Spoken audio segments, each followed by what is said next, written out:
Kana ndakira ishe ndinonogiwa kana mukandisiya ndiri pamene. Ishe kana ndakira vanonondiuraya kana mukasandivanza ishe. Vana vangu vanoda kuchengetwa ishe wangu. Baba ndiri kushandiswa iyi. Ndova mazuva ndichishandiswa baba. Kuuya pakati pemushauno ndakanzwa muchitaura.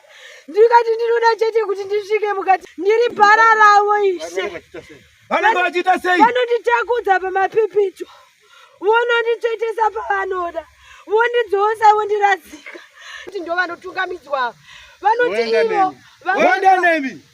Vanoita nini? Taura henyu. Ivo vaishe. Vanovaziva chikwata chavo. Mandeva mbuka mune vamwe.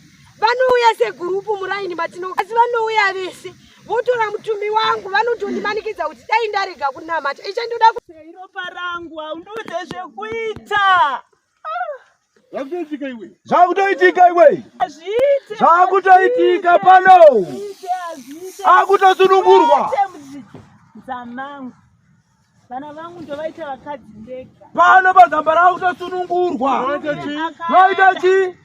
Ndovaita vakadzi ndega. Vaita vakadzi wega? Kuti vaite sei? Sarorwe. Kuti vasarorwe? Kwa hiyo